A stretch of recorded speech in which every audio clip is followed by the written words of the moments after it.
Cantik pasu daripada kaca, elok hias di atas meja. Jambatan ilmu amalan membaca, ilmu di dada menjelajah dunia. Assalamualaikum dan salam memartabatkan budaya membaca. Nama saya Nur Adilia binti Ahmad Al-Sapli, murid tahun 6 di SK Benoni. Saya menjawat jawatan pengawas sekolah dan selalu terpilih untuk mengacara majlis yang dianjurkan di sekolah. Saya gemar mengisi masa lapang dengan membaca buku cerita bagi menambahkan ilmu pengetahuan saya. Hari ini saya akan mengulas 5 buah buku cerita pelbagai fiksyen berjudul Si Tanggang, Bolehkah Manusia Kembali Muda, COVID-19 Kita Semua Hero, Makanan dan Nutrisi, dan yang terakhir ialah Abraham Lincoln sehingga Bruce Lee. Buku yang paling saya gemari ialah Si Tanggang. Karya ini ditulis oleh Encik Sulaiman Zakaria. Terdapat 64 muka surat dan 3 watak utama, iaitu Si Tanggang, istrinya, dan ibunya. Si Tanggang hidup dalam kemiskinan bersama ibunya. Dia telah berhijrah untuk mengubah nasib hidupnya. Selepas menjadi kaya hasil daripada doa ibunya, dia menjadi sombong kerana berharta. Dia telah menikah dengan wanita yang cantik jelita. Dia lupa dengan pengorbanan ibunya yang bersusah payah melahirkannya dan membesarkannya. Dia lebih memilih istrinya yang memandang harta dan tidak mengakui ibunya kerana ibunya miskin. Dengan kuasa Tuhan, Si Tanggang telah menjadi batu kerana derhaka kepada ibunya. Banyak pengajaran yang terdapat daripada buku ini. Salah satunya ialah jangan derhaka kepada ibu bapa. Kita mestilah mengenang jasa ibu bapa dan tidak mengkhianati kepercayaan mereka. Buku seterusnya ialah Bolehkah Manusia Kembali Muda? Buku ini dikarang oleh Xiao Jiangnan. Terdapat 131 muka surat. Buku ini banyak memberikan saya ilmu kerana buku ini berkait paut dengan penyakit dan cara mengubatnya. Kawan-kawan, marilah baca buku ini kerana terdapat banyak pengajarannya.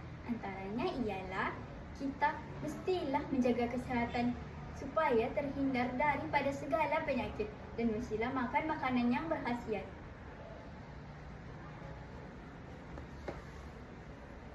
Buku COVID-19 Kita Semua Hero juga buku pilihan saya. Buku ini ditulis oleh panel penulis anak Muslim. Buku ini ada 160 muka surat. COVID-19 Kita Semua Hero adalah naskah komik yang menerangkan tentang sejenis penyakit yang terkenal dan amat berbahaya yang boleh membawa maut. Buku ini menerangkan tentang langkah-langkah yang diambil oleh pihak kerajaan untuk membendung penyakit ini daripada menular. Di samping itu, buku ini juga menceritakan tentang pengorbanan dan kepayahan pihak barisan hadapan untuk menangani COVID-19 bermerajalela di muka bumi ini. Terdapat banyak pengajaran daripada buku ini. Antaranya ialah kita mestilah akur dengan pihak kerajaan dan kita mestilah mengikuti langkah-langkah yang diberi bagi membendung sesuatu penyakit yang menular. Buku seterusnya ialah buku Makanan dan Nutrisi. Buku ini ditulis oleh Choi Yun Soo. Terdapat 159 muka surat. Buku ini menceritakan tentang hero yang tewas kerana makan makanan yang tidak berkhasiat. Mereka ditolong oleh 4 watak utama, iaitu Ongji, Kongji, Bibi, dan Nutri. Makan merupakan salah satu perkara yang penting. Oleh sebab badan kita memerlukan khasiat yang tinggi, kita mestilah makan makanan yang berkhasiat dan selalu berolahraga. Pengajaran yang kita dapat daripada buku ini ialah kita mestilah selalu mengamalkan pemakanan yang sihat agar kita sihat dan ceria sepanjang hayat.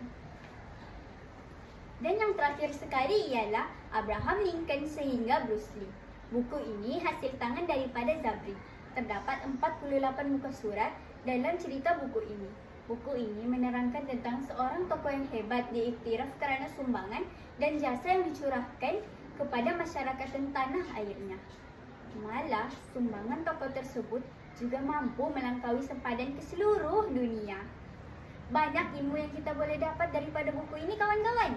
Pengajaran yang terdapat dalam buku ini ialah sebagai seorang pemimpin, kita mestilah bertanggungjawab dan prihatin kepada rakyat. Dan seorang pemimpin juga mestilah amanah dalam menjalankan tugas. Daun selasih permainan budak, bunga melur berbau wangi, bertaut kasih bercerai tidak, panjang umur berjumpa lagi. Sekian, terima kasih.